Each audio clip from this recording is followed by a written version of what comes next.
Com veieu i sabeu, aquest acte està organitzat per Òmnium Cultural del Berguedà.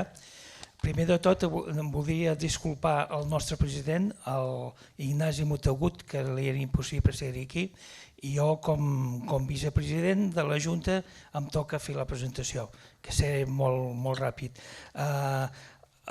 Primer de tot, gràcies al Xavier Gual, que serà el moderador, ell mateix serà el que presentarà els 4 ponents, i només dir que això és un acte que s'haurien de fer molts més i s'estan fent, i espero que se'n facin més encara, per salvaguardar la nostra llengua.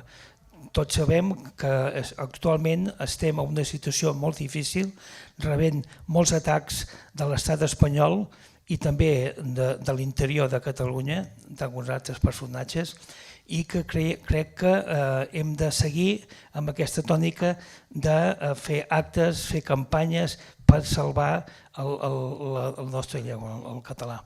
Sobretot a les escoles és molt important, però el que és més important és que tothom, cada català, ha de practicar el català. S'ha de dirigir dins de Catalunya a tothom en català, perquè és la nostra llengua. I si no la salvem nosaltres, no la salvarà ningú. Bé, no vull allargar més. Xavier, quan vulguis. Moltes gràcies. Sí, se'm sent. Bé, molt bona tarda a tothom en aquesta taula rodona que farem avui sobre la llengua. Hem de veure que estem pràcticament entre companys, entre família, però que quedi clar que tot el que direm avui queda enregistrat i per tant serà possible que les persones que tinguin interès també ho puguin seguir. Realment és un cap de setmana una mica complicat, un cap de setmana llarg, i en qualsevol cas avui tenim persones importants, com ja us passaré a explicar.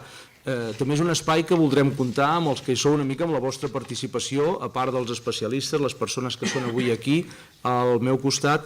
Al final us demanarem, els que us animeu, que ens feu un seguit de propostes perquè Òmnium les vol incorporar amb les propostes que aniran a l'entitat del Pacte Nacional per la Llengua. Em sembla que ho dic bé, oi?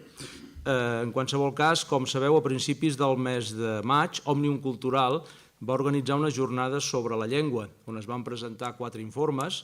Estaven elaborats per experts en llengua on s'analitzava la situació del català en àmbits com l'educació, els continguts audiovisuals, la migració i diversitats socials i també el món de l'empresa. I si us sembla, a partir d'aquests fonaments o d'aquests plantejaments és amb el que farem la xerrada d'avui.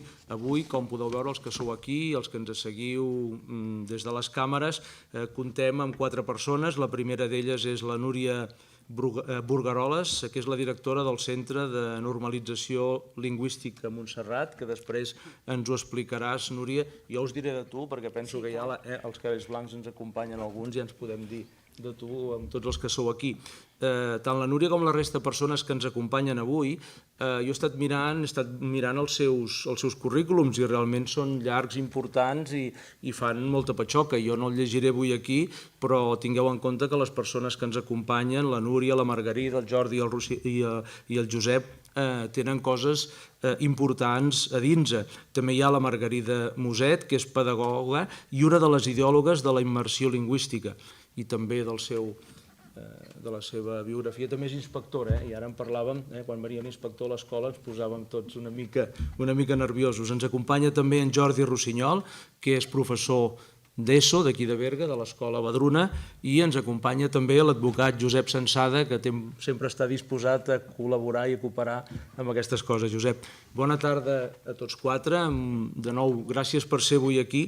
I la primera cosa que us he de demanar a cadascun de vosaltres, a l'ordre del que vulgueu, és quin anàlisi feu de la situació del català avui. Penso que hem de començar a partir d'aquest punt i a partir d'aquí anirem veient cap a on podem portar la xerrada d'avui. Comences, Núria? Sí. Hola, bona tarda, moltes gràcies per convidar-me. La situació del català, ja ho sabeu tots, és molt complexa, però també varia molt d'un municipi a un altre. Però, en principi, segons les dades de l'enquesta d'usos lingüístics de Catalunya, hi ha un 94% de la població que l'entén. Aquí, a les comarques centrals, aquest percentatge és més alt. Ara aquí no trobo les dades amb aquests papers. En tot cas, hem sofert diverses onades migratòries en les últimes 2 dècades que ha fet que hi hagi 1,5 milions més de persones a Catalunya. I esclar, tot això segurament no ho hem acabat de fer bé. Des de normalització lingüística fem molts cursos de català, tenim dades del 2019, més de 100.000 persones cada any i intentem revertir aquesta situació, però necessitem el compromís i la complicitat de tota la societat, perquè no n'hi ha prou que els alumnes vinguin a classe i vinguin 2 dies a la setmana, 2 hores, però que després si surten al carrer i ningú no els parla en català, doncs no ens sortirem.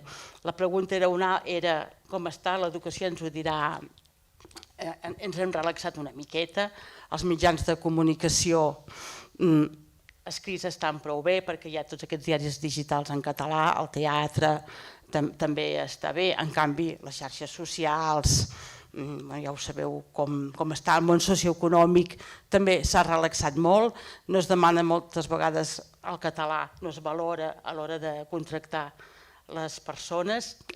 Seria molt llarga la resposta a aquesta i tampoc no crec jo ara que aquí ho hagi de dia de propostes, en tenim moltes, però hem de revertir aquest retrocés del català que hi ha hagut a causa d'aquestes onades migratòries i també per una malentesa tolerància que els catalans de vegades parlen en castellà a persones que no coneixen, sense tenir en compte si potser són nascudes aquí, si l'entenen, si no l'entenen. Ja us he dit que un 94% de la població aquí sí que l'entén, a les comarques centrals és un 96%, per tant és molt difícil que ens adrecem a algú en català i ens digui que no l'entén, és un 19 sobre 20.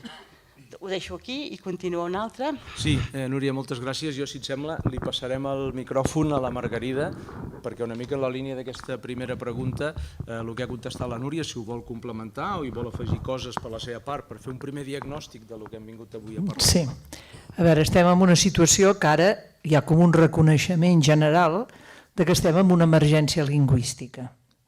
Ara sembla que això ens n'hem adonat ara, però això no ve d'ara. Del 2006 comença a haver una davallada de l'ús del català a les escoles i en els usos a dintre de les escoles. Què s'ha fet del 2006 fins al 2021? Aquesta és la pregunta que ens hem de fer. Què ha fet tothom, però fonamentalment els responsables polítics? Què han fet?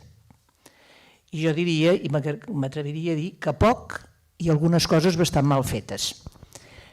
Jo formo part, no s'ha dit en la meva presentació, però ho dic clarament, jo formo part del grup Koiné, que és un grup de persones que estàvem treballant a l'Assemblea Nacional catalana i es va constituir com un grup d'estudi de llengua.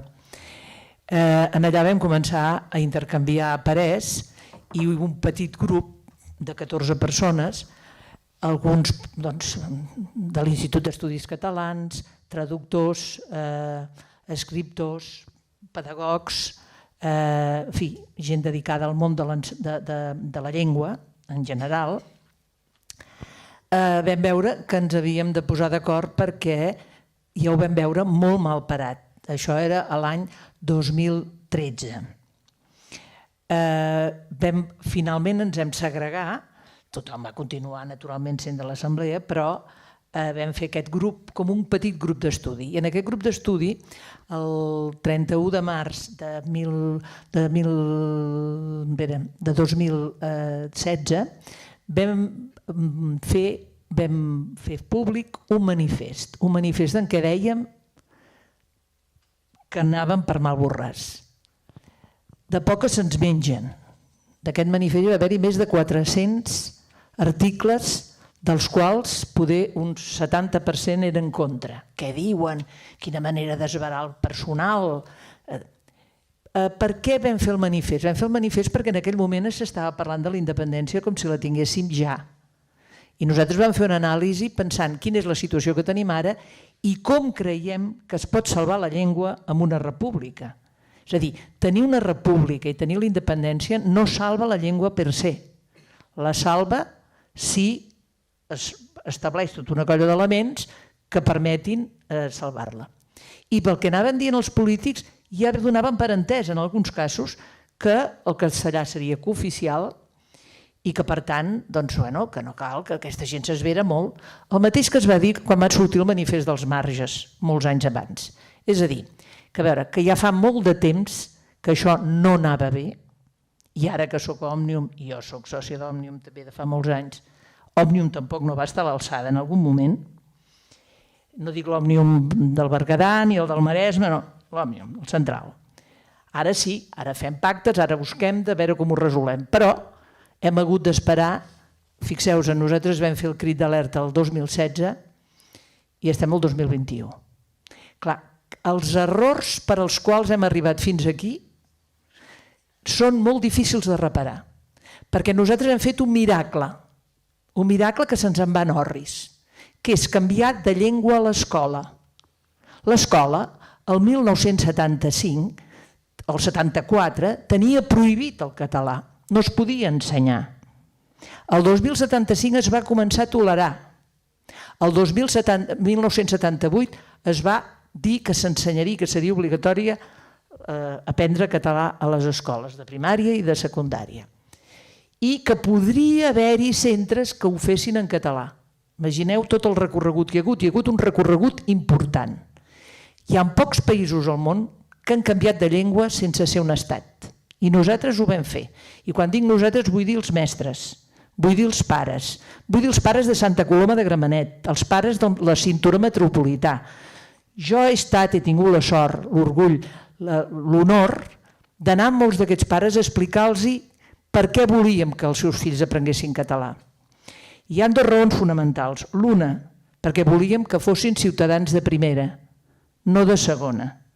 I una persona que a Catalunya no parli o no pot parlar català sempre serà un ciutadà de segona, almenys pels ciutadans autòctons. Per l'Estat no i pels jutges encara menys. Poder els de segona som els catalans. Però per la gent d'aquí, els autòctons que tota la vida hem estat aquí i tenim arrels, o inclús pels que han vingut i les han fetes, les arrels, perquè hi ha molta gent que ha vingut de fora i que les ha fetes, les arrels. I en aquest moment les tenen tan profundes com els autòctons. Bé, per tota aquesta gent diríem que volíem que els seus fills fossin ciutadans de primera. I després hi havia una segona raó fonamental, perquè si perdíem la llengua a Catalunya, perd la identitat, perd el sentit d'estat, no té sentit demanar ni independència, ni estat, ni res. Si perdem la llengua ho hem perdut tot. Bé, això de moment ja ha entrat dur, però em sembla que n'hem de parlar amb duresa perquè no ens podem fer gols a la porteria. No podem ser cofois i dir que ho hem fet molt bé. Hem fet moltes coses ben fetes, algunes extraordinàries, però hem fet alguns errors que són, difícils de superar en aquest moment. Gràcies, Margarida. Jo, en qualsevol cas, mantén el micròfon perquè realment has començat forta. Jo tinc moltes coses a parlar, ja han sortit els jutges, me'ls guardo després per preguntar-li al Josep, però has parlat del manifest Koiné. Jo aquesta tarda, mentre em preparava aquesta xerrada, me l'he rellegit. Tu consideres que avui encara té la mateixa validesa que el dia que el veu signar? Jo diria que sí, el manifest parla en el cas que tinguem la república, és a dir, no és un document parlant del que es pot fer amb l'autonomia, sinó que anàvem més enllà, nosaltres ho vèiem ja que tocàvem la república.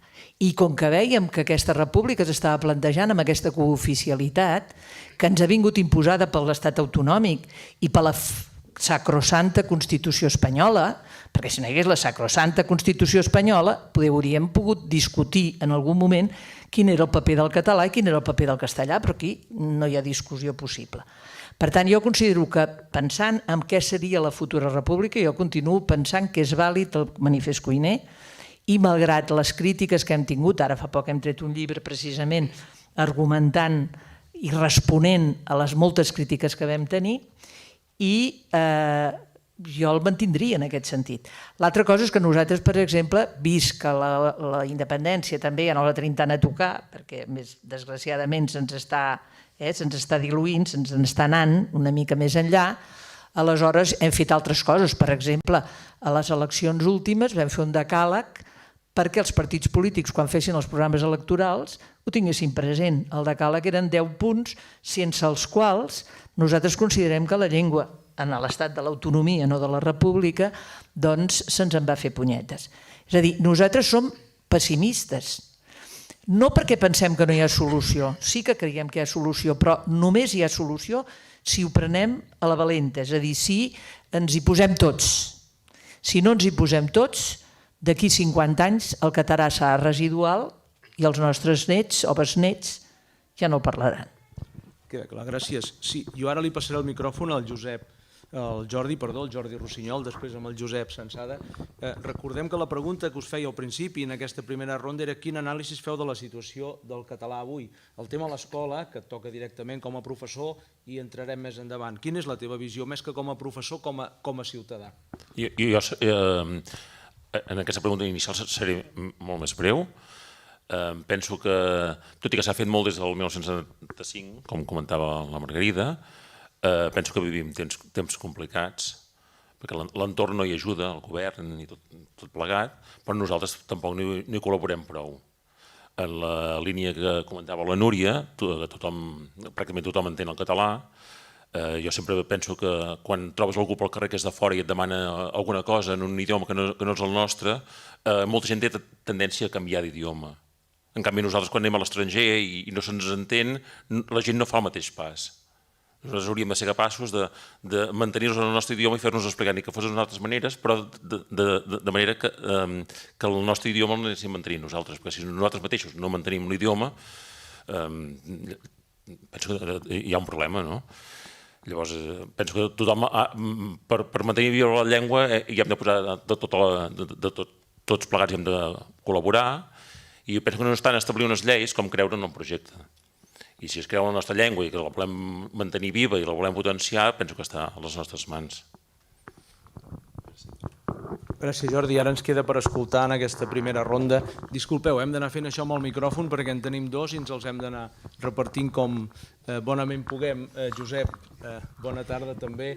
Quin és el teu anàlisi també com a ciutadà i si vols deixar anar alguna sobre algun jutge, algun abogat i algun 25%, ja ho saps. Bona tarda. El darrer diu que és el que ha de dir la bestiesa més gran, no? I efectivament en el camp jurídic doncs tots coneixeu en quines perspectives ens movem, no?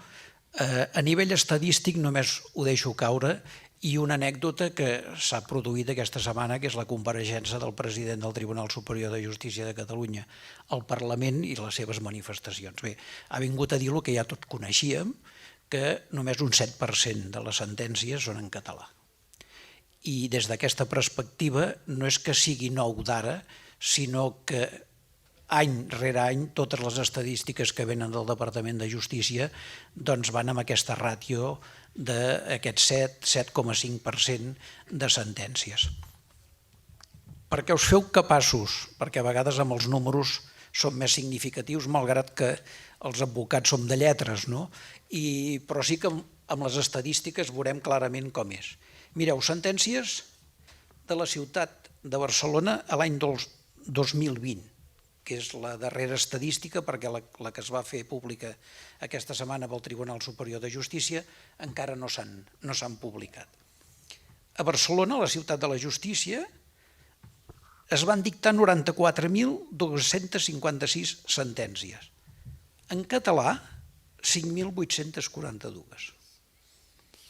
Però si anem a Barcelona comarques, veurem que de 51.711 sentències només se'n van dictar en català 3.746.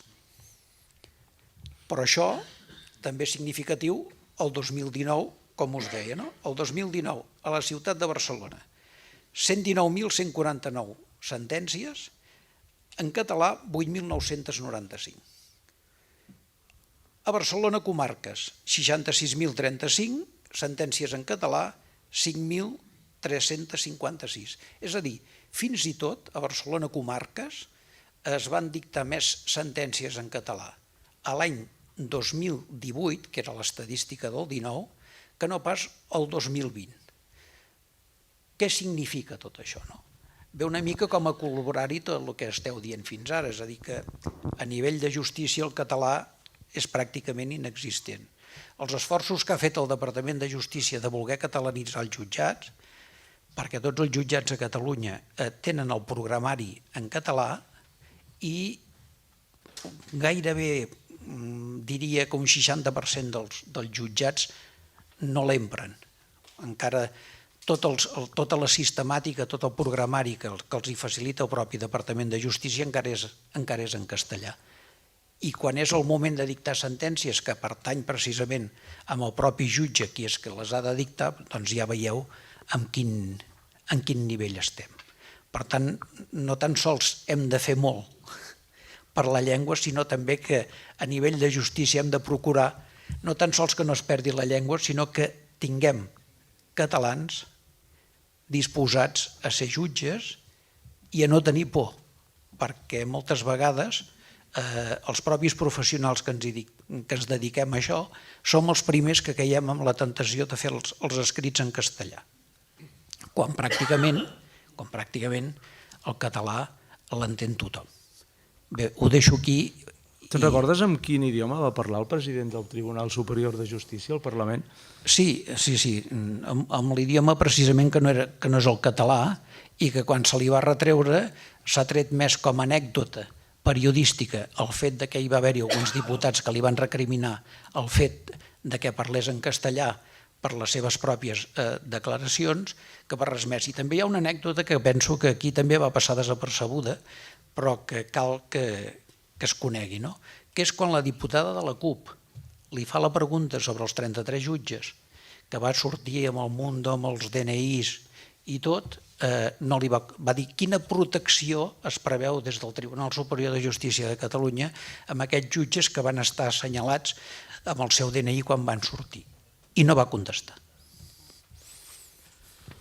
Gràcies, Josep. Després, si ens dona temps, cap al final sí que ens agradarà que ens ajudis a comentar una mica els últims fets de l'actualitat, la llei del 25%, si s'aplicarà, a veure si som capaços que ens doni temps. Però, com us he dit abans, ara tocaria parlar de l'educació, tocaria parlar de l'escola i segurament és compartit per molts de nosaltres que l'escola no pot solucionar-ho tot, ni molt menys, i que cal una implicació de tots. L'escola ha de ser potent, hem de tenir una escola catalana potent, fins i tot amb les activitats de lleure. Tinc a la meva dreta la Margarida i el Jordi, que són i han estat docents, i jo quasi bé els voldria passar la paraula a qualsevol d'ells dos perquè ens diguin com ho veuen. Què es pot fer en aquest sentit? I m'agradaria escoltar propostes en positiu, en futur. Ja sabem on estem, no? On podem anar? Sí, bé, l'escola jo crec que ha estat l'àmbit que més esforç s'ha fet per la normalització des de l'autonomia. És a dir, des del 1980, quan és traspassada les competències d'ensenyament a la Generalitat de Catalunya, jo diria que, ho he dit abans, es va fer un esforç immens i es va fer un canvi, de fet, de llengua d'escola. D'acord que en alguns reductes resulta que hi ha professors que no han canviat de llengua, és evident, però també és evident que en l'any 1983-84 hi havia 18.000 mestres a 350 punts de Catalunya fent el reciclatge de català fora de l'hora lectiva. Quan acabaven les classes se n'anaven voluntàriament a fer el reciclatge per obtenir un títol que es deia de mestre de català, perquè clar, eren mestres però no de català perquè era prohibit quan ho estudiaven, com jo mateixa, per exemple. Bé, per tant, es va fer un esforç molt, molt i molt important. Però en aquest esforç molt important, i un esforç que d'alguna manera jo crec que vam arribar on es va arribar, perquè l'Estat, jo m'heu parlat que jo era inspectora, jo soc inspectora de l'Estat, transferida a la Generalitat. Després he treballat sempre a la Generalitat perquè vaig agafar de les últimes oposicions que no hi havia autonomia. Per tant, vol dir que soc de l'Estat, però he estat més de la Generalitat que de l'Estat. Però jo vaig opositar a Madrid, a l'Estat. L'Estat no creia que nosaltres ens en sortíssim, perquè amb la gent castellanoparlant que hi havia, ja llavors, menys que ara, però ja n'hi havia moltíssimes, hi havia tots els guetos de les grans ciutats de l'àrea metropolitana, que clar, això era el gran pes demogràfic de Catalunya, doncs ells pensaven no se'n sortiran, voldran fer un català, però esclar, aquells pares diran que no, els mestres diran que no, etc. Va haver-hi mestres que van dir que no, va haver-hi pares que van dir que no, però majoritàriament els pares castellanoparlants o van tenir una postura que no és la que tenen ara alguns, aquests que denuncien, no tots, aquests que denuncien. En aquell moment, les majories de pares castellanoparlants veien que amb l'autonomia s'incrementaria l'ús de la llengua, que seria requisit per trobar feina i, per tant, seria un ascensor social, i per totes aquestes raons de caràcter molt pragmàtic, estaven absolutament disposats a que es fes el que calgués a l'escola, el que deien els tècnics, per tal que els nens aprenguessin el català i, naturalment, el castellà, perquè això era una obligació prèvia que no podíem saltar-nos. Per tant, es va fer un esforç importantíssim. El que passa és que aquest esforç no va ser correspost fora de l'àmbit escolar. Tu deies, no tot ho podem demanar a l'escola. Se li va demanar un esforç immens a l'escola, però després resulta que aquests nens, quan sortien de l'escola amb programes d'immersió, amb un esforç per part dels mestres, per part de tothom, se n'anaven al carrer i al carrer els hi parlaven en castellà. Ara passa, per exemple, sort que els nens castellanoparlants racialment no hi ha diferències, diríem, no?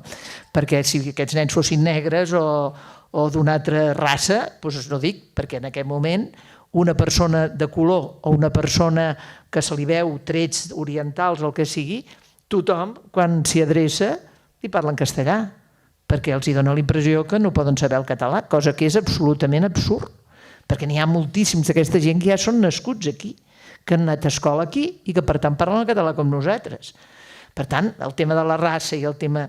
Però en aquell moment, evidentment, hi havia molta menys gent de color i d'altres races, però aquests nanos sortien, com que sabien que era d'aquell barri, tothom, i els hi parlaven en castellà. Després va passar una altra cosa, quan aquests nens van ser més grans, per donar-los feina els primers anys sí que va haver-hi algun empresari que va demanar el requisit de que sapiguessin català, però al cap dels anys això s'ha perdut. En aquest moment anem a buscar els cambrers, ara diu que els hi falten cambrers, escolta, i si diguéssim cambrers catalans encara n'hi falta més, m'explico, perquè els cambrers a Barcelona n'hi ha una colla que et poden dir no l'entenc i no surten d'aquí. Per tant, jo el que vull dir és que es va fer un gran esforç, però després a partir de quan la llei va ser més clara respecte a la llengua, concretament després de l'aparició de la LOCSE, d'una llei orgànica en la qual el desplegament aquí a Catalunya ja va ser dient que la llengua usada habitualment seria el català, aquí ens vam plegar una mica de mans i vam dir, bueno, ja està, ja hem aconseguit tenir un estatus legal bo i a partir d'aquí ja podem plegar l'esforç. I una llengua que ha estat 300 anys amenaçada, perseguida i ocultada, que era la nostra, que la podíem parlar a casa però que no es notés, això no es recupera en 20 anys, ni en 30.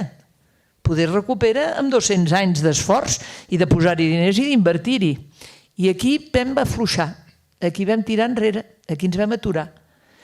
I això, bé, és allò, si tu tens un jardí molt maco però resulta que en un moment determinat deixes de regar-lo, al cap de poc temps ja sabem què li ha passat al jardí. Doncs nosaltres teníem un jardí que era l'escola, sobretot la de primària, més que la de secundària. La secundària sempre ha sigut bastant més complicat, perquè la secundària, el gran avenç que va haver-hi als anys 80 va ser que entressin els professors els professors de llengua i literatura catalana, que no hi eren a l'escola, i per tant es va fer una gran oposició en la que va entrar moltíssima gent per donar classes de català. I amb això ja ens vam saltar de dir, bueno, ja tenen professor de català i ja està. Però, esclar, nosaltres, perquè l'escola i el català sigui útil, vam veure-ho molt aviat, el que es necessitava, i sobretot en llocs de nens castellanoparlants, és que es faci més a més l'ensenyament en català. I aquí a secundària no es va avançar tant com a primària. Però bé, en tot cas, es va fer l'esforç. I aquest esforç, quan van sortir al carrer no hi va haver-hi el coixí suficient. És a dir, no hem estat tots plegats prou conscients, els polítics primer, però també la ciutadania, que si nosaltres volem salvar la llengua, ens hi hem d'implicar absolutament tots. Tots, no els mestres, els ciutadans. Quan veiem un nen de color, quan veiem un nen que ens sembla que no és català, doncs precisament en aquests nens que els estan ensenyant en català els hi hem de parlar en català. Sí, ara li donaré la paraula a en Jordi i també després passarem amb la Núria, que anava sentint el que deia la Margarida, m'interessarà també conèixer la teva opinió, però en Jordi, ell és professor d'ESO, com us he dit, i ell està allà al capdamunt de la tarima, al peu del canó. Com veus tota aquesta situació al voltant de l'escola, del que dèiem? Hem fet tard, potser, o encara no? Jo faré una visió de l'escola, i partiré de l'escola on treballo jo, que és Badruna, però podria ser qualsevol altra. Jo crec que no ens hem relaxat, però que l'entorn tampoc no hi ha ajudat. I ja no parlo només dels jutges, de l'estat espanyol, ni del govern de l'estat espanyol, sinó que, per exemple, les noves tecnologies no van mai gaire acompanyades de la nostra llengua. Sents constantment que la gent parla d'un e-mail en comptes d'un correu electrònic, que parlen del copiar i pegar en comptes del copiar i enganxa, o d'un link en comptes d'un enllaç. I aquests neologismes que es van inculcant, que ens venen des de fora i que van tapant les nostres llengües, les paraules que tenim pròpies nosaltres. Però també penso, i aquí això també és una cosa que tinc ganes de posar sobre la taula, que és que tampoc ni ens hi ha ajudat gaire des de la Generalitat. Al novembre vam presentar el que van anomenar el Pla de Promoció de la Llengua Catalana als centres educatius, perquè estàvem molt fotuts al català i s'havia de fer alguna cosa ja, però mesos més tard presenten el nou currículum, que entra el setembre que ve, i, sorpresa, decideixen reduir les hores de llengua catalana. A ESO, de primer a quart d'ESO, es dedicaven 420 hores, és a dir, 3 hores setmanals des de primer fins a quart d'ESO, i la nova proposta ens diu els 3 primers cursos 245 hores i 105 a quart d'ESO. 105 a quart d'ESO toquen 3 hores per setmana, igual que teníem fins ara, però 245 hores repartides als 3 primers cursos ens suposa fer 7 hores en 3 cursos. Per tant, penso en 2 hores a primer, 2 hores a segon i 3 hores a tercer, per exemple, seria una opció. Per tant, estem perdent 1 hora de català a primer i 1 hora a segon. Sí que és veritat que el nou currículum atorga 560 hores de gestió autònoma, que són 420 hores entre primer i tercer i 140 de quart. Però clar, depèn de cada centre si què volen dedicar a aquestes hores. Si creuen en la nostra llengua i volen reforçar la llengua o si la volen dedicar a una altra cosa. Si la dediquen a una altra cosa, haurem perdut 70 hores de català a l'escola. I clar, dic, si al novembre ens presenten un pla de promoció de la llengua catalana als centres perquè estem tan fotuts i llavors al cap de mig any encara no ens presenten un nou currículum que s'ha d'inculcar des del setembre i ens trobem que perdem 70 hores, totes les assignatures perden hores perquè clar, van a parar totes aquí a aquest pou de gestió autònoma. Però esclar, si estem tan fotuts, potser el català hauríem de no tocar-lo perquè potser que aquí, que nosaltres potser a la comarca nostra o aquestes comarques de Catalunya Central potser anem més bé de llengua i potser creurem més a la llengua i potser aplicarem més la llengua i els llocs que estan més fotuts potser es dedicaran més a fer una altra cosa. I què hi podem fer en aquest sentit? Doncs jo, clar, evidentment animo tots els centres educatius a dedicar part d'aquestes hores d'autonomia al centre per reforçar la llengua. Però clar, perquè no és només la llengua que estudiem, sinó que és la llengua nostra de dia a dia, la llengua que trobem a tot arreu. A vegades penso que obres una carta d'un restaurant i si veus que hi ha faltes amb els plats és que a vegades a mi no em ve de gust ni menjar. I més que parlar de lleis es tracta de parlar de fets d'una promoció de llengua en tots els àmbits i demostrar que la nostra llengua és viva. Em ve al cap, per exemple, que fa un parell de mesos es va participar a les escoles d'aquí a la comarca, van participar en el que van anomenar el primer campionat d'Scrabble en català, benvingut, però em vull fer èmfasi que era el primer campionat d'Scrabble en català i fa uns 15 dies, 3 setmanes, vam assistir a la gran final del 13è campionat d'Scrabble dels Països Catalans. El nostre centre va tenir bons resultats, com d'altres centres de la comarca, fins i tot vam aconseguir nosaltres un tercer lloc, per exemple. Però clar, la reflexió de fons que em faig és i els 12 campionats anteriors, com és que no n'hem sabut res? Si nosaltres no som capaços de promoure la nostra llengua i fer-la arribar a tots els centres per tal de potenciar-ho, què està passant? Jo penso que només creient-hi i involucrant-nos-hi podem tirar endavant la llengua. Gràcies. Moltes gràcies, Jordi. Núria, què hi voldries afegir des de la perspectiva de l'ensenyament, des del teu lloc en el centre de la normalització lingüística? Escola, Sí, nosaltres fem classes a adults a partir de 18 anys fins tota la vida i també d'aquella franja de 16-18 per les persones que acaben d'arribar i no han fet l'ensenyament obligatori a Catalunya.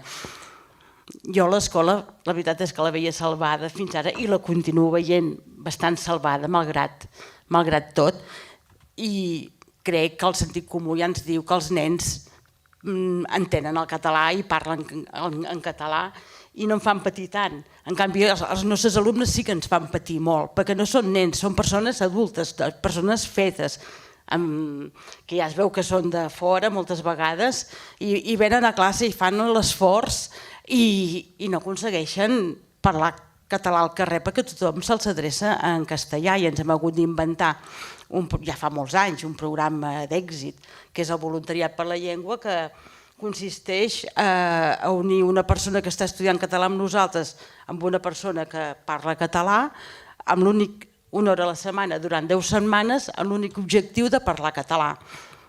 I és ben trist que ens haguem hagut d'inventar aquest programa aquí a Catalunya, on hi hauria d'haver una immersió social. Quan parlen de la immersió lingüística de l'escola, jo sempre penso en la immersió social que hi havia abans, quan van venir moltes persones als anys 60, que venien als pobles petits com el meu, que ningú els va ensenyar català, però en 4 dies ho van entendre i en 6 van començar a parlar. I és la immersió que necessitem pels nostres alumnes, que vinguin a classe, que després es vinculin, tinguin un teixit associatiu que els ajudi a consolidar aquests coneixements que aprenen a classe i s'animin a practicar. Aquí a Berga, ja que som aquí, doncs agraïm la col·laboració d'Òmnium Cultural perquè és una entitat molt vinculada al Consorci per la Normalització Lingüística i sempre ens faciliten que els nostres alumnes coneguin la cultura popular, les tradicions, ara mateix faran una xerrada a l'Ajuntament sobre la Patum, després a final de curs aniran a les mines de cercs i esmorzaran. Vull dir que aquests alumnes que estan aprenent català viuran una experiència molt... És la manera d'aprendre, que la llengua tingui sentit, que tingui utilitat, que l'aprenentatge sigui significatiu en una situació real i a més això d'aprendre llengua aprenen la cultura i les tradicions del país on són, aprenen a estimar el país i és la manera que després ells veuen la utilitat i la necessitat de continuar aprenent, perquè si no venen a fer inicial i bàsic 1, les hores d'arrelament, i si no veuen la necessitat d'aprendre català, doncs ho deixen. I clar, això és el que hem de mirar que no passi. Podria parlar molta més estona, però els nostres alumnes, sobretot això, que els parleu en català a tothom, que en poques hores de classe ells ja entenen la llengua. I si us sembla que no ho acaben d'entendre, ho tornem a dir, més a poc, amb frases ben senzilles, amb gestos, quan anem nosaltres a l'estranger, que bé que ens entenem. D'aquesta manera ells van sentint i van aprenent, perquè si només ho fem a la classe, clar, no continuen aprenent. 2 hores, 4 hores a la setmana no és res. Necessiten aquesta immersió lingüística de la societat catalana, on som. Ho deixo aquí. Gràcies, Núria. Li passo el micròfon al Josep. La seva condició d'advocat, com ja us he dit, a mi em fa pensar en totes les qüestions que corresponen a la llengua i als temes legals. L'entitat que organitza aquesta xerrada que fem avui, l'Òmnium, es farà càrrec de les despeses de la defensa jurídica de les famílies afectades de l'escola de Canet de Mar, del Turó del Drac. Quina és la situació? Com la veus tu com a advocat? I avui no tinc masses ganes de parlar de política, però després n'haurem de parlar una mica perquè totes les persones del món educatiu que es poden veure constrenyides per aplicar una sentència que els hi vingui des de dalt, potser des de la política se'ls cobrirà suficientment. Comencem amb això primer. Quina és la situació jurídica d'aquests últims? La primera, que és la resolució de l'Escola del Drac, va sortir ahir, encara no està És a dir, el TSJ l'ha avançat, que ha desestimat les mesures cautelars que va promoure Òmnium. No sabem els motius o els arguments, tota vegada que sí que ja podíem preveure quines serien les seves conseqüències. Des del moment que hi ha una resolució que deriva d'un procediment del 2018 on s'han tingut com a part una sèrie d'entitats que se'ls ha permès i per d'altres no se'ls ha autoritzat ni tan sols a comparèixer en el procediment, i en una resolució en què efectivament t'obliguen al compliment del 25%, que ho volen fer-ho tan bé, que ho volen donar en català, i l'únic que ha sigut una riota en general, perquè la interlocutòria que van fer en català era tot menys en català. Vull dir, perquè es van dedicar a traduir i a fer una burda traducció i si tan sols repassar-la. És a dir, haguessin tingut la cura de repassar aquella resolució en català, potser ells serien els primers d'haver vist que el llenguatge no era tan sols ni jurídic i per tant, amb aquesta perspectiva és molt dolenta. Què passa? I ho deixo caure. Des del moment que polititzem la llengua i que, a més, una part de la política la vulgui judicialitzar, malament. Els paràmetres, la cosa serà pitjor. És a dir, per aquí no ho salvarem. Jo penso que abans has dit una cosa que m'ha agradat molt, que és des de l'ensenyament, que han sigut els propis mestres que van prendre la iniciativa de dir, escolteu, fem aquesta immersió, expliquem, i la gent ho ha sapigut entomar i no ho ha vist com una imposició. Des del moment que la política serveix precisament per jugar amb els tribunals, i amb els tribunals que sabem que hi ha unes lleis amb uns paràmetres molt concrets que s'han de dedicar-la a aplicar tal com estan, doncs difícilment ja ho sabem. És a dir, si en aquests moments ens estan demanant el 25%, ja ho sabem quina serà la resolució del 25%. Per què? Perquè la llei ho diu. A mi m'agradaria fins i tot una resolució diferent, que seria de dir, escolteu, voleu el 25%? Doncs en tots aquests centres que sabem que no s'aplica, que apliquin el 25% de castellà i el 75% en català. Això no tindrem cap resolució que ens ho digui. Tindrem el 25%, però no tindrem el 75%, perquè en aquests moments hi ha escoles que estan superant la ràtio del 25% i tots en coneixem i no passa res. I quina previsió tens que pot passar en els propers mesos com a advocat, com a jurista, els tribunals de Catalunya vinculats a la llengua, què passarà? Com encararan el curs? Jo crec que la propera... Els directors de les escoles estaran ben esbarats sobre que els hi pugui arribar alguna interlocutòria? Com ho veus, això? La propera que faran serà carregar-se la instrucció que va dictar el conseller d'Ensenyament. Serà la primera que es carregaran. És a dir, el conseller d'Ensenyament va dir no, escolteu, donarem les pautes, ho entomem nosaltres, però aquesta serà la primera que es carregaran i automàticament què servirà? Servirà per portar la càrrega de la prova a tots i cada un dels directors de les escoles, precisament perquè saben que això fa mal. Aniran al moll de l'os. Des del sector dret de l'ensenyament, com veieu tota aquesta situació? Margarida, Jordi, què pot passar a les escoles o què pot passar als professors, als directors de les escoles, sobretot? A veure, el del 25%, els denunciants demanaven el 50% i els jutges han sigut benèvols i ens han plantat el 25%. És a dir, aquest 25% és el principi, no és l'acabament. Jo estic d'acord amb el que deia l'advocat, que molts centres, sobretot a secundària, que fessin complir el 25%, no el 26, ni el 27, ni el 30, sinó el 25%, i el 75% en castellà, i en català, en centres de secundària, a mi no em preocupa. En un centre de primària, d'infantil i primària, amb nens que fan la lectoescriptura, de famílies castellanoparlants, majoritàriament, de zones gueto, Santes Colomes de Gramenet, Hospitalets de Llobregat, etc., que són zones demogràficament amb un fort pes, el 25% en català amb aquests nens petits és rebentar la immersió. La immersió és immergir-lo. Per tant, si s'han d'immergir no li pots posar el 25%, m'entén? S'ha de posar el 100%. I precisament en els nens castellanoparlants. A mi no em preocupen els nens de Berga, en general, perquè majoritàriament tota la ciutadania usa més el català que en determinats llocs, però hi ha nens a Catalunya. A veure, l'any 1978-79, un company nostre, mestre de català, Pat d'Òmnium, que anava a les escoles en una escola pública d'Hospitalet o d'un lloc a Cornellà, un lloc així, quan va anar i va dir jo sóc el que us vindré a ensenyar en català, els nens li van dir oye, ¿y esto que hablas dónde se habla? És a dir, veure, hi ha nens que el català no el senten perquè estan en uns ambients on no es parla català.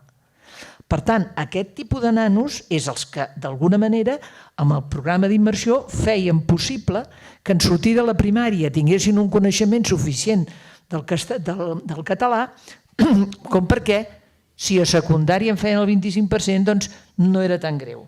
El que passa que fixeu-vos una cosa, si els jutges haguessin dit un 25% en castellà al llarg de tota l'escolaritat i que per tant poguessis proporcionar-ho dels petits d'una manera i els grans d'una altra, això no es carregaria en la immersió.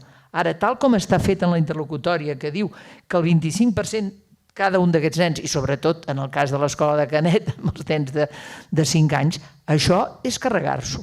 Ara, d'on ve aquest mal? Jo, per mi, aquest mal ve de la politització que hi ha hagut i que l'hem permesa, perquè quan van aparèixer ciutadans que van néixer específicament per carregar-se la llengua a l'escola, van néixer per això, aquí havíem d'haver-ho aturat d'una altra manera. Ara ens esverem i ara ens és molt difícil d'aturar això. Perquè què passa? Que aquests senyors ens han fet una pinça entre els senyors minoritaris que no entenen, sí que entenen, que estan absolutament convençuts que la llengua de Catalunya també és el castellà, cosa que no és cert. Hi ha una llengua territorial i a cada territori hi ha una llengua territorial. Poden haver-hi moltes altres llengües, però n'hi ha una de territori. I és la fonamental, la per defecte. Bé, doncs resulta que en aquest cas no és el cas. És a dir, que a quin país els immigrants arriben i resulta que en lloc de parlar la llengua del país, parlen la llengua del país del costat. És el que ens passa aquí. Aquí ens ve un àrab i resulta que a l'escola potser li ensenyaran en català, però que la que surt al carrer a jugar a futbol després va jugar en castellà. És a dir, aquest fet és un fet absolutament anòmal. Anòmal. Aleshores, jo el que penso d'això del 25%, per tant, és la perillositat que representa amb els nens petits, sobretot, no tant a la secundària, que repeteixo, la secundària, teòricament els nens, després del procés d'immersió fort a preescolar i a primària, haurien d'arribar amb un prou coneixement de català com per poder continuar. Ara, clar, si resulta que quan ens fan els currículos ens baixen les hores de català, malament, malament. Ara, el tema de les hores de català és un tema que s'arrossega des del 80, dels primers programes que hi va haver a l'època de l'autonomia. S'arrossega des de llavors. Aquí ens vam haver d'inventar a primària un concepte curiosíssim, que era, pretenien el mateix nombre d'hores de classe de castellà, el mateix número d'hores a la classe de català. Això a preescolar, a primària, en fi. I eren tantes hores que resulta que no quedaven hores per les altres coses. I llavors, aquí a Catalunya, ens vam inventar un terme que era les estructures lingüístiques comunes, que nosaltres després, així sota voce, dèiem a les escoles que siguin fetes en català.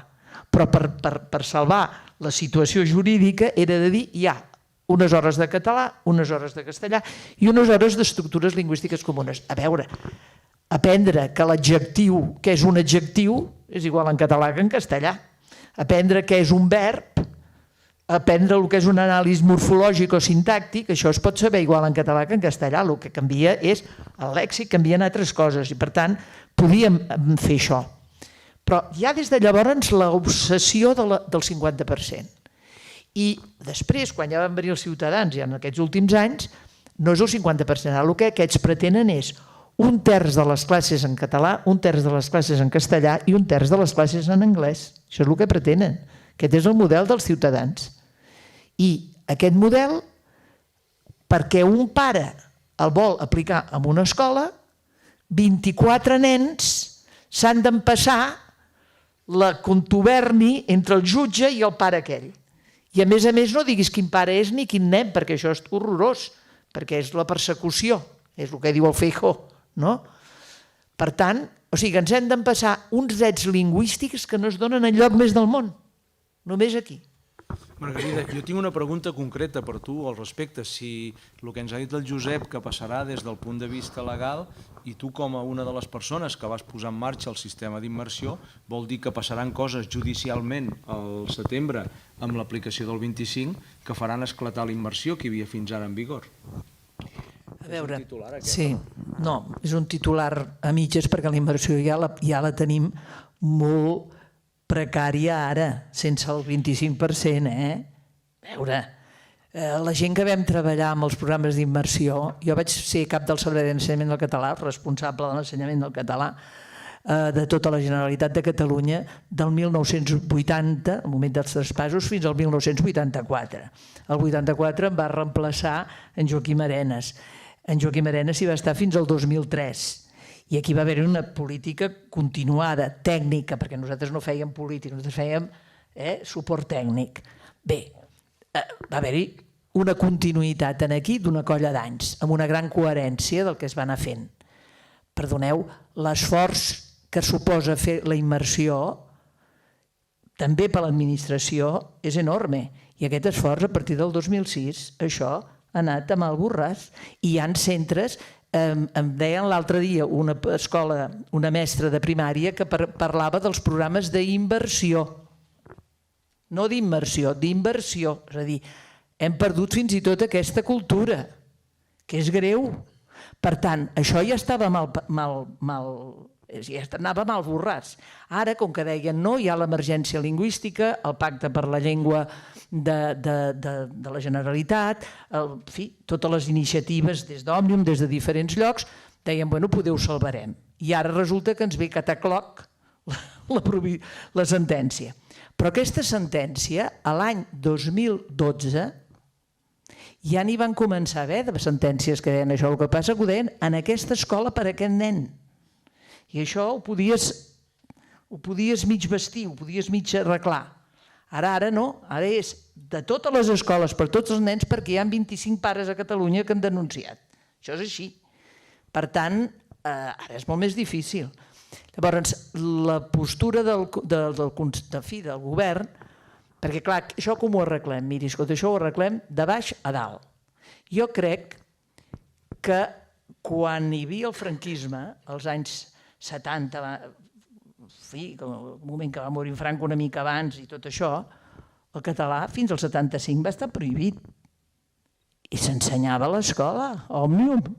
Pagava que 250.000 nens fessin català a l'escola pública. Per tant, a veure, nosaltres de desobeir en sabem. Per tant, des de la desobediència a nivells baixos fins a nivells alts de buscar solucions. Ara s'ha trobat aquesta solució de la llei i del decret i el conseller diu que ell protegirà, però a veure, el responsable d'un centre és el director. Això no ho hem d'oblidar. Per tant, necessitarem també directors valents. Consellers disposats a ser inhabilitats. Governs disposats a pleitejar. I gent disposada a desobeir. I potser trencar la cara amb algun pare. Per què no? Perdoneu. Jordi, què et sembla? El director de Badruna està disposat a desobeir al setembre? Francament, espero que sí. No sé, jo com a cap d'estudis, no sé, potser haurem d'inventar posar una educació física en castellà, que total és dir cap aquí cap allà. Sí, és que s'ha s'ha d'aplicar aquest 25% i potser penso en unes interferències lingüístiques amb el qual puguem compaginar català i castellà. Sí, en cas que s'hagués de fer. I tant. Perdona, a dintre de l'aula el jutge no hi entrarà. Per tant, el que s'ha de tenir uns projectes lingüístics que diguin una cosa i s'ha de fer una aplicació d'aquests projectes que en diguin una altra. Evidentment, quan et vingui un pare d'aquests del colmillo retorcido, llavors aquí, clar, aquest sí que sabrà el que passa dintre de l'aula. Però si no, a dintre de les aules, els mestres sou els únics que hi sou i sabeu el que passa. És ben cert, és així. És així, és així. Desobeir, suposo que sí. Esperem que sí. Igual que fan més cap a Barcelona, no? Que potser tampoc no segueixen això del 75-25, no? Potser és un 60-40 o un 50-50. Ells també estan desobeint. Si ells ho poden fer, també ho podem fer nosaltres.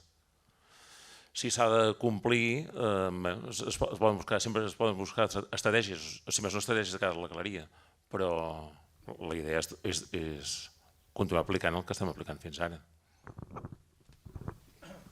Núria, aquesta és una percepció quasi bé molt personal. Jo penso que fa uns anys potser ens havíem refiat massa i ens semblava que tot això de la immersió i l'ús del català era una cosa que ja estava com assolida, que l'única qüestió que havia de fer és mantenir-la, no? I de cop i volta, dic que aquesta és una apreciació molt personal que puc entendre que alguns la veieu diferent. I de cop i volta veiem que hem de tornar a defensar des de l'escola i amunt la llengua. Ens havíem refiat massa, Núria?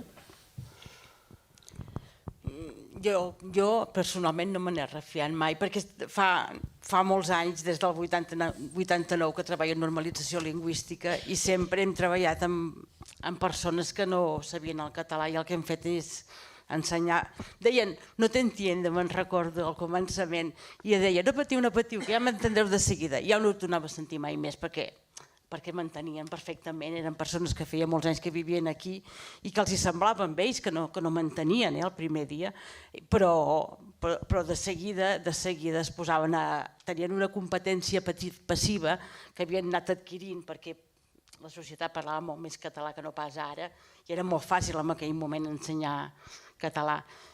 I jo no m'he relaxat perquè, esclar, ens semblava, quan vam néixer nosaltres, que el Consorci seria una empresa per uns anys fins que s'hagués normalitzat el català, perquè de fet anava adreçada a les persones catalanoparlants o persones dels anys 60 que no havien tingut l'oportunitat d'aprendre català a l'escola i fèiem cursos per catalanoparlants, per no catalanoparlants, però que no té res a veure amb el que s'han convertit ara al Consorci, que continuem fent cursos de tots els nivells, des d'inicials, EPS, intermedis, suficiències, ara el famós C2, però nosaltres sempre hem hagut d'estar al peu del canó i lluitar per aconseguir més cursos, més pressupost, per fer activitats, per vincular-los amb la societat, perquè allò que aprenen a classe ho puguin practicar al carrer. Jo personalment no m'he relaxat mai, però tampoc no m'he posat nerviosa, senzillament parlo habitualment sempre en català i ho veig normal que arribin aquí i que facin català i bon dia sempre i bona tarda i anar fent. I sobre els mitjans, Núria, i ara ja sí que entrarem en una ronda final per comentar les últimes coses que vulgueu o perquè digueu allò que el moderador m'hagués agradat que em preguntés. Els mitjans en quina situació estan? I dic mitjans, televisió, audiovisuals, escrits i també les xarxes. Quina és la situació del català així en un minut, Núria? Doncs que necessiten reconvertir-se, perquè clar, tenim uns mitjans que són del segle passat, ara nosaltres segurament sí que mirem una miqueta la tele o llegim els diaris, però el jovent no miren la televisió, van amb xarxes socials i el que hem de fer és anar-nos adaptant a la nova realitat i generar continguts en català que siguin referents pel jovent. Hem de vetllar molt perquè el jovent tingui l'oportunitat de comunicar-se en català i de fer les seves activitats en català. Josep, això sí que serà ja pràcticament la teva última intervenció, per tant allò que m'hagi descuidat o que vulguis salpebrar una mica. No, el que deia la Núria, diu, no lo entiendo. A la nostra dia a dia el no lo entiendo el sentim moltes vegades. Hi ha pocs jutges que que parlin català, que facin les sentències en català, però a vegades també que coneguin el català. I per què? Jo penso que primer ens hauríem d'autoaplicar, i aquí ens autoflagellem com a catalans, que tinguéssim més jutges catalans. La Generalitat ho ha intentat, però no hi ha tradició de jutges catalans. No hi ha manera, ho han intentat afavorir mitjançant beques, mitjançant estudis, però no hi ha tradició aquí al nostre país de que surtin jutges catalans i per tant també és difícil. Tu trobes que va en un judici et trobes un jutge que diu no l'entiendo, això passa? Moltes vegades et pots trobar que la persona que sigui actora o demandada digui no entenc aquest senyor i per tant, com que no lo entiendo, pues canvi. A vegades en benefici del client i en perjudici del català, no? Però tot sovint passa això. Hi ha jutges de llengua castellana i que no tenen cap problema en què tu facis l'exposició en català i després la sentència sí que la fan en castellà, però vull dir, fins aquí no hi ha cap problema. Però hi ha una altra qüestió també, us he dit la primera, que no hi ha manca de tradició o cultura de jutges catalans, i la segona és que l'escola judicial, malgrat que està a Barcelona, o sigui, a nivell de tot Espanya, i es van crear dues escoles judicials, una a Madrid i una a Barcelona. La de Madrid la van haver de tancar perquè tothom se'n va anar a Barcelona i a la de Barcelona no hem sigut prou capaços d'ensenyar-hi el català o com a mínim d'estudiar un dret que és el dret civil català. No es coneix. És a dir, es coneix el Codi Civil espanyol, però no es coneix el Codi Civil català. De la mateixa manera que tampoc no es pot conèixer, si m'apureu, les lleis de Navarra, no? Però no hi ha tradició. És a dir, què et pots trobar? Que un jutge que tregui l'oposició, que a més el forcin a venir a Catalunya, perquè per qüestió de... i vagi en un jutjat, el primer que es trobi és que aterri en un jutjat que treballa en català, que es trobi una demanda en català, el primer que fa és enviar-ho al servei de traducció, la qual cosa implica que ja anem més lents i si s'ha d'enviar al servei de traducció es retarda entre 6 i 9 mesos més, i té el perill o la fortuna per ell, i en prejudici diguem del justiciable, que igual quan arribi, com que el van forçar amb aquell destí ja no hi sigui, i per tant tot aquell esforç d'haver-ho fet en castellà ja no serveixi per res, perquè ell ja hagi canviat. I penso que això també és en detraïment de la justícia. Vull dir, i la Generalitat, em consta que el Departament de Justícia ho ha intentat, però no hi ha manera. Jo penso que el que dèiem, des de la base hem de ser tots prou conscients. Nosaltres, per exemple, a nivell de despatx ho fem tot en català. I ens hem trobat algunes vegades fins i tot amb alguna entitat fora d'Espanya però que ha pleitejat a Catalunya, doncs que ens han dit al servei de traducció que no l'entiendo, no? Sobretot entitats bancàries. I jo sempre els dic, però los euros los entiendes? És un simple problema de coneixement, no? I de voluntat de voler-ho conèixer. Gràcies, Josep. Jo ara quasi bé, si per tancar, ens queda per escoltar la Margarida i el Jordi. Si vols dir alguna cosa sobre els mitjans o el que et sembla que m'hagi descuidat d'esmentar-te. Bé, jo dels mitjans penso que també és un desastre. Entre altres coses, la qualitat de la llengua dels mitjans i la falta de sensibilitat de que Televisió Catalana ens plantin tants senyors parlant castellà, que ja està bé. Jo no he vist mai cap senyor parlant català a la televisió espanyola, per exemple. I si tenim en compte que els espanyols diuen que nosaltres som espanyols, per tant el català també deu ser una llengua espanyola, per la gent que ho considera d'aquesta manera, no és el meu cas, evidentment, jo penso que no, però ells ho diuen, doncs aleshores que es noti, no? I que posin algun senyor parlant català en algun programa de televisió castellana, perquè nosaltres sí que ens hem d'empassar els en castellà a la televisió catalana i a més amb uns locutors amb unes terminologies que no ajuden gaire a conservar i a millorar la llengua. El professor de català ho sabrà més que jo en aquest sentit. Jo per acabar diria diverses coses. Una, no ens hem de deixar dir unes quantes coses i no hem de deixar que ens menteixin amb unes quantes coses. Una cosa, hem de tenir claríssim que l'Estat no compleix amb la Constitució en relació a Catalunya. La Constitució, en un dels primers articles, diu que l'Estat protegirà les llengües cooficials. I aquí no ens ha protegit mai, perquè no han gastat un duro. Hem fet la catalanització de l'escola a lo baratillo. Els bascos, com que tenen el sistema financer diferent, aquells s'han pogut gastar diners en la seva normalització, que també és més difícil que la nostra, però en tot cas l'Estat incompleix. L'altra cosa que tampoc no hem de deixar-nos que ens diguin és que Catalunya és bilingüe. Catalunya no és bilingüe, Catalunya és monolingüe i hi ha molta gent bilingüe i políglota, gràcies a Déu, perquè som un país culte. Tampoc no ens hem de deixar dir, en fi, jo no estic d'acord amb acatar la sentència del 2010 sobre l'Estatut que diu que el castellà és obligatori saber-lo i el català no. Ni a Catalunya. Per tant, per això ens poden venir funcionaris que no saben el català, perquè resulta que, clar, com que és obligatori el castellà, però no el català, per tant, això és una de les coses que tampoc no hem d'acceptar fàcilment. I, per últim, el que diria és que en aquesta última operació, és a dir, aquí tenim dos problemes sobre la taula. L'un és això que en diuen uns, l'emergència lingüística, que l'han descoberta tard i malament, que vol dir que hi ha una davallada d'ús del català en el sistema educatiu, cosa greu, i ara només ens falta saber que els nous currículums en resulta que a més retallen hores de català. Molt bé, fatal. Però a part d'això, d'aquesta emergència, ve un altre problema, que és el problema de la judicialització de l'ensenyament, produïda per el mal rotllo que ens van portar a Catalunya els ciutadans i unes minories de gent molt rebec que no accepten el fet de la nostra identitat, de que en siguem una nació, no ho accepten.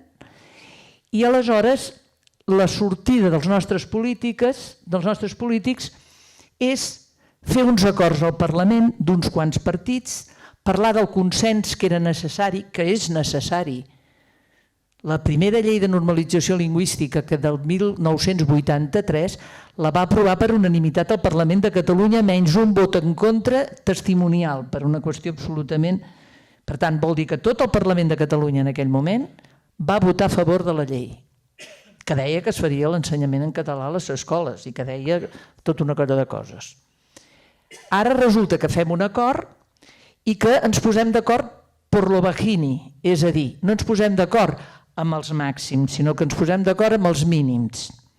I resulta que venim a dir, en els acords aquests, per tant, per una resolució que serà una llei del Parlament, que venim a dir el que diuen els jutges sense parlar del 25%. Però en definitiva diem el mateix. Ho diem molt enrevessat. Diem que el castellà serà matèria curricular i que el català serà matèria vehicular. I la diferència entre curricular i vehicular no hi ha ningú en tot el món que sàpiga quina diferència és. Per tant, estem dient una cosa que pot agradar a uns i als altres, i tot el contrari.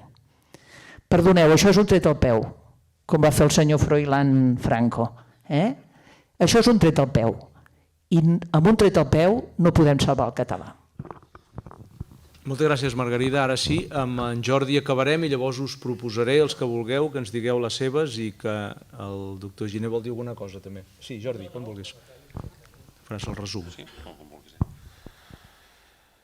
Sobre el fet de si ens hem refiat massa que el nostre model era un èxit i el teníem garantit, penso que nosaltres no l'hem cuidat prou, el català. I tot i que no és un símil que m'agradi gaire, perquè no soc gaire d'exèrcits, penso que hem rebut invasions per tot arreu, algunes de les quals han estat forçades, i que no hem tingut un exèrcit prou fort per defensar-nos. Hem de ser valents i hem de creure que en la victòria, si és que la volem aconseguir, s'ha de lluitar, perquè sense lluita no podem obtenir el que nosaltres volem, que és que la llengua es mantingui viva. I acabar amb un refrany que diu que mentre hi ha vida hi ha esperança, que hem de respirar a fondo, aixecar-nos, lluitar i tirar endavant per la nostra llengua, que arribi a tots els àmbits i que tothom la senti seva. Merci. Gràcies, Jordi. Volies dir alguna cosa, sí? Mira, si vas...